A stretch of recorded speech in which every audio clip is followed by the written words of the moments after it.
Are you ready to become awesomer? Hello everyone, this is Umar Hamid, your host, and welcome to the No Limit Selling Podcast, where industry leaders share their tips, strategies, and advice on how to make you better, stronger, faster. Get ready for another episode.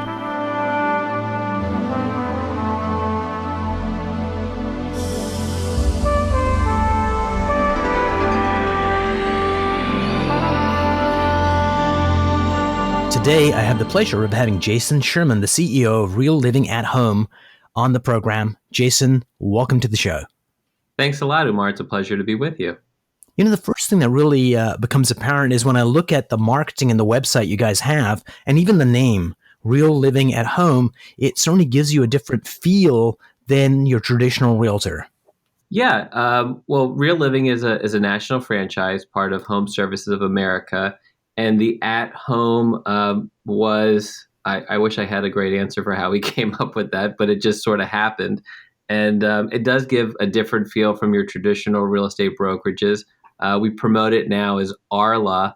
You'll see the acronym out in the world, and it offers us a lot of flexibility. We like the name. Brilliant. We met at an event put on by a mutual friend, Carrie Schul. Yes. From that, you had me come into your office, kind of talk about mindset. How important is mindset to success in real estate or any endeavor? It's probably the most important thing in success in life. Absolutely. I mean, first of all, having you come and speak to everybody, people loved you. So it was great to have you. We loved having you, seeing you at the Carrie Schul event. But to answer your question, your mindset is everything. Can you tell me a particular time in your real estate career where you were, let's say, operating at level 1 and then you made that jump to level 2? What was that mindset shift, or what happened at that time where you went from, figuring it out to actually executing at a high level? Well, I think maybe the best example would be when the brokerage started 6 years ago. I was a title attorney in Bethesda, Maryland for about 8 years. And I was attracted to the real estate brokerage side of the industry, and I decided to make the jump. And so while I stayed in the industry, I definitely shifted what I was doing to a completely new career path. And people thought I was absolutely insane. And they thought that people liked me or didn't like me, but they were definitely watching me thinking, those that knew me, this guy's going to fail. Let's watch this train wreck. And had I not been committed to what I wanted to do, and if I didn't have faith in myself and just faith in the process, there were a lot of opportunities for this thing to completely fall apart. Were there any moments where you were actually doing it? We all have those times where things don't align up properly, and the difference between successful people and ones that don't make it as far is that doubt sets in and they kind of start shutting down as opposed to, stepping on the gas. Did you have one of those moments where you had to rely on your mindset to push through? I think every day you have to rely on your mindset. For me, I really enjoy watching and studying other people. I just get a lot of enjoyment out of that. And I like to watch successful people. And you can really just take that from watching the news. Any type of person you'll see, you have their ups or downs, business people, celebrities, anybody really, authors, it just doesn't make a difference. They all have their ups and downs. And as a casual observer, you don't really watch how those successful people really move through those stressful times and then move forward. And the trick is to stay positive. So every day I just kind of feed myself with positive energy. And that really helps a lot. I think sometimes when something negative happens in your life, it happens. And then you as a person can internalize that for a very long period of time. You can replay it over and over and just beat yourself up. And somewhere along the way, I figured out that I just need to cut that pretty fast and then feed myself with positive thoughts and solution-oriented behavior. Maybe the best example of that is I remember when I was 16 years old, my dad was really scared that I was going to be behind the wheel of a car. And He sent me out to this place put on by police, and they teach you basically how to drive in bad conditions. And the police officer who was teaching this course said, you know what people tell me all the time when they get into accidents? They go, I could see the person's face as I was crashing into them. And he says, that's why people get into accidents. They look at the person they're going to hit and then they hit them. He says, if you look at the place where you want to go, your body kind of naturally goes to that place and you avoid accidents. So if you're about to get into accident, look at the place you want to go, not the place you're trying to avoid, and you'll end up there. And for some reason that clicked with me. And in life, I always say, well, I'm going to focus on where I want to go rather than the place I'm trying to avoid. And your body just kind of naturally gets into position and you have a better chance of getting there. Oh, that's brilliant. And here's another piece of advice when one of those issues happens where there's like trouble. The best question I find is to ask, what is the universe trying to teach me? And it does a couple of things.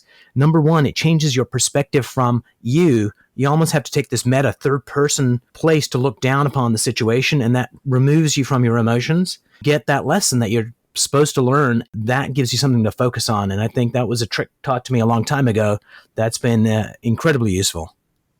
Yeah. No, I think so. I mean, we all have our kind of our different ways to get through challenges in life. And as long as you have some kind of process in your mind and you stick to it, I think you're better off. Tell me about Justin. He's the president of your company. Is he also a partner? Yeah, he's my business partner. How did you guys connect, and what made you think that this would be a good partnership?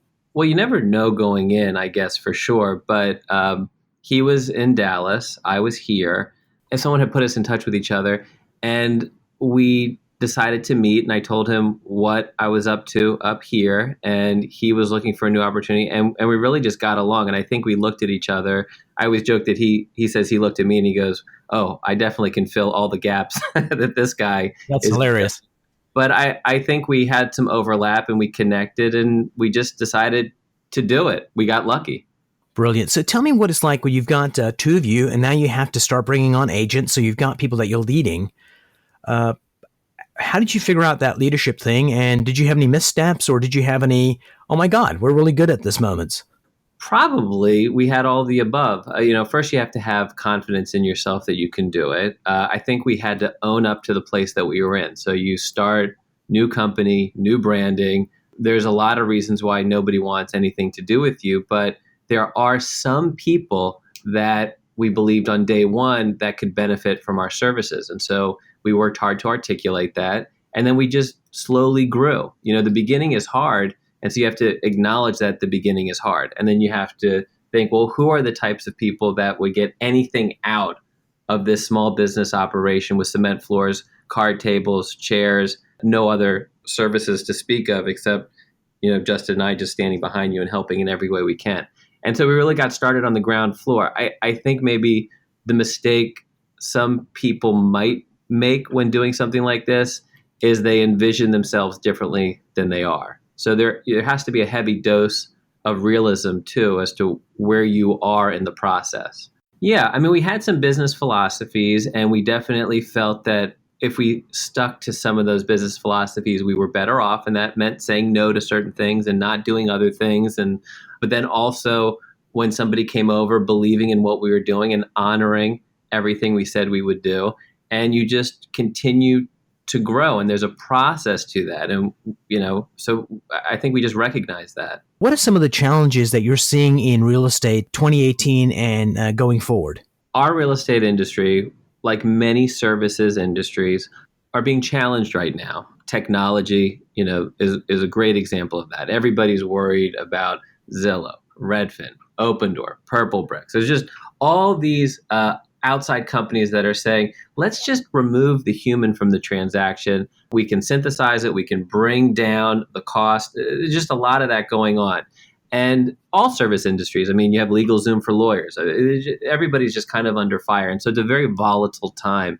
And so it has people nervous. I think the best thing that anyone in our industry can do, or any industry like this, is first you have to embrace volatility.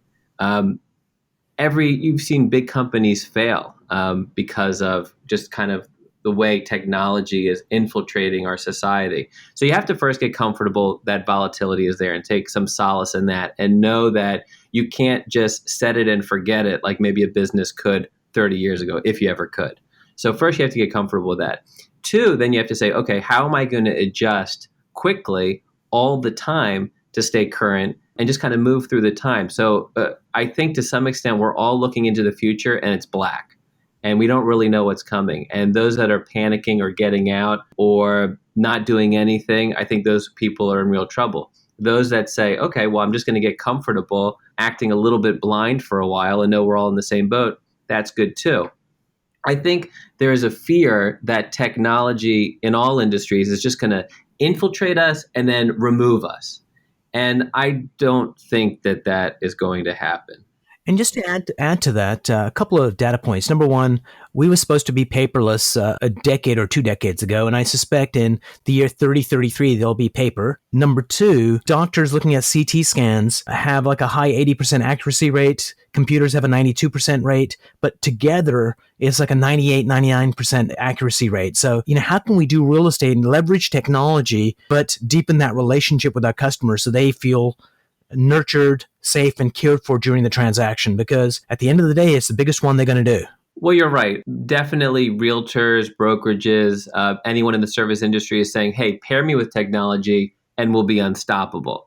There are people that are creating technology that says, but yeah, I can make even more money if I don't have to deal with you, the human. So there is a battle going on there. It's absolutely true. I mean, some tech people are building it for the realtor. Some tech people are building it to exclude the realtor. And so we'll have to see how that shakes out. But I agree with you. So far, I've never seen anybody choose a tech company over a human when all other variables are equal. And I think people like people. And that part is undeniable. Definitely. So, Jason, we were going to combine this podcast where we're going to share it on each other's podcast. So why don't I hand over the mic to you and have you ask some questions? Oh, there we go. I hadn't thought about that. What is something are there any common traits that you see among successful people in mindset? And are there some characteristics you see among people that are not successful? And I'll give you the third one. Stuff that's common to both. So in successful people, I think one of the things that really distinguishes them, their ability to rebound. Bad stuff's going to happen, and it's how quickly you can actually get back up and keep on going. And having that confidence in yourself, I think, is a hallmark of successful people. Is there a personality trait, because I know you do a lot of work with realtors, is there a personality trait that you see that's common in a realtor that is less common in other industries? I do not. I think people are people. It's really amazing. At one level, we're all snowflakes and different, but at another level, we make the same decisions just like everyone else. So we think we're unique, but we're really not. I have a little theory that I have floated for a long time, which is that I think in the real estate industry, an introvert can be a more successful realtor than an extrovert. Why do you think that is? My feeling is that introverts, I'll speak casually, have less juice than an extrovert. And because of that, they're careful with it. And because they're careful with it, they study how to interact with a person to be most effective. And I think sometimes an extrovert, just because they're just unlimited, they're less polished in achieving their results. Do you have any thoughts on that? It actually has a ring of truth to it. So what I'm going to do is over the next couple of weeks, keep an eye out for people like that and see if it's accurate or not. So, but my hypothesis would be, yeah, that sounds pretty spot on. One thing that I struggle with, I'd be interested to hear your thoughts. So one of our jobs here to grow brokerage is to bring on agents. Seasoned agents are kind of easier to find because they have a history of success and you know what they've done in the past. Brand new agents are a little harder to predict their future because, like I said, they don't have that history of success within the industry. And if you were to look at a person, I guess it could be across any industry, and you had to size a person up at the beginning of their career to know if they would be successful or not, and it's a gamble, what kind of things do you think you would look out for when studying that person? So one would be a hunger for learning. If that turns them on, I think that's a really good sign. Number two, kind of get them in a relaxed conversation and ask them about their passion, whether it's running or stamp collecting or whatever. And then get them to tell you about a story where things weren't going well and how they handled it. And if you do it in the rapport phase, where it's like, this is not really the interview, we're just kind of chit-chatting, people don't have their guard up. And oftentimes you get that resilience element. You can get a sense of that. And I think if they've got those two combinations, putting them to the test really, really quickly. And I'll give you an example. I was talking to this guy who works in a tech company, and he said, from the resume, I know whether they're qualified to come to the interview or not. And so I only pick the qualified people to come into the interview. And when they come in, I get them to code in front of me, telling me why they're making those decisions. So they get to do this coding, and he gets to see the thought process of how they handle things and why. And then the last part, which I thought was total genius, was, so tell me about your last company and what your team did. And he says, I count the number of times they say I versus we. People that are saying, we did this, we did that, and it's all about the team. He says, they're the people I hire. People that were like, I was brilliant, I did this, I did that. If the I's outweigh the we's, we don't hire them. Interesting. One other question for you. You consult with businesses, realtors, Yes. service people. All. When someone in business says to you, hey, I have someone on my team or an employee or whatnot that is underperforming, and I can't get them to where I want them to be. Do you think that is, how much time do you give that person before you think it's clear that they're just simply underperforming? And how much of it do you focus on, are they not in the right position within that team to be successful? Do you understand my question? I do. So, either the right person, either in the right seat, from the Jim Collins kind of book. Mm-hmm. So I think one of the things to really do is to talk to that person and really get a sense of improving in this area. Is it important to them as well? Are they trying to do and just not figuring it out? Because sometimes the boss wants somebody to do something, but they don't. And if they don't really want to improve there, I think then we need to figure out where they fit in the organization or not. But if they want to improve and they're trying and it's just not happening, then there's a belief in their unconscious that's blocking them. And that's something, I can go in and figure out what that belief is and change it, and you get this dramatic change. So I think that's very much the old shrink joke. How many shrinks does it take to change a light bulb? Only one, but the bulb has to want to change. Yeah, that's good. So I came across this really interesting concept. I was doing a retreat for a company in Silicon Valley. They talked about the parking lot, and I thought, any ideas that come up we can't handle, we write it on this thing called the parking lot. They said, no, that's not what we mean. We do this thought experiment where we take every single employee in our company and have them all come out into the parking lot. And then we look at them one by one and figure out whether we should let them back in the company or not. So if they get, let's say Jason is like, okay, Jason, well, he's not fitting well in this spot, but he'd be brilliant in that spot. So they do this thought experiment to figure out, right person, right seat, whether they belong or not, which sounded cold, but I think is highly effective, because oftentimes we just kind of go along with the status quo and don't question it. And I think that's, as leaders, what we need to do is to fire ourselves and say, if I got fired and I was a new person coming into this company, what would I see? What would I change? And because you don't have the baggage of legacy, it allows you to make different insights than when you're Jason, the CEO of your company right now. So, Jason, any last questions before I ask you your final one? Sure. I'll ask you one more, and then I'll turn it back over to you, since this has a bit of a real estate theme to it. When agents are meeting with clients for the first time, any tips you can give so those agents have a better sense of whether the potential buyer or potential seller is serious? Realtors are always worried about their time being wasted because they don't get paid unless the transaction closes. And so one of the things they're always looking to do is size up their potential client to make sure that this isn't just a hobby for them. So one of the things to do is to, in any sales position, you realize the importance of rapport, getting into rapport with someone. If you saw somebody with a frown on their face, kind of looking down towards their feet, their back is stooped, you would instantly go, that person is depressed. And if you took on that body posture, after about a minute, you would not feel the high energy you felt a moment ago. Does that make sense? Yes. So your physiology and what you feel are linked really, really strongly. So when you get into rapport with your client, a prospective client, and you're taking on their body posture and you're using similar mannerisms, you're looking at their word choice, using similar word choice, what you get is a feeling inside you. And oftentimes that feeling is not your feeling. You're picking it up from their body posture. And what that does is, as you're having this interaction, they're saying all the right words, but you start feeling this slight anxiety within you. And you go, am I feeling anxious? And it's like, no, I'm not. So that my prospect must be feeling anxious.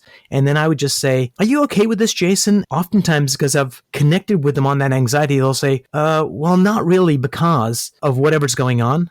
So rapport is a critical part of building trust. But more importantly, doing mind reading and figuring out what's going on inside the mind of your prospect. So let me ask you the final question for you, Jason. Yes. Jason, how many realtors in your organization right now? Like, how big is the organization?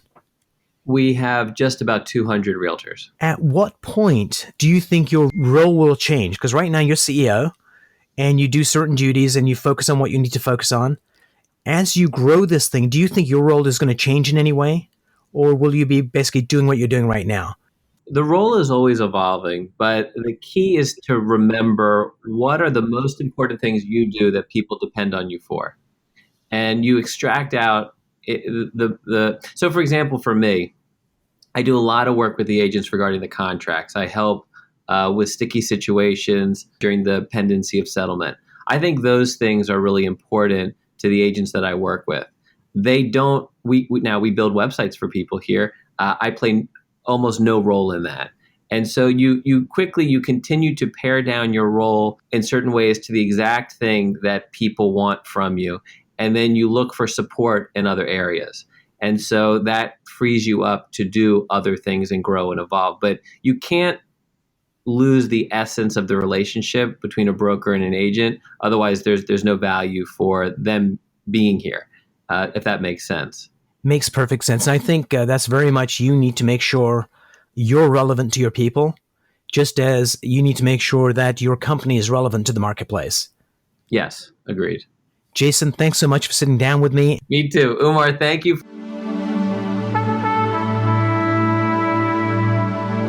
If you enjoyed this episode, please go to iTunes and leave a 5-star rating. And if you're looking for more tools, go to my website at nolimitselling.com. I've got a free mind training course there that's going to teach you some insights from the world of neuro-linguistic programming, and that is the fastest way to get better results.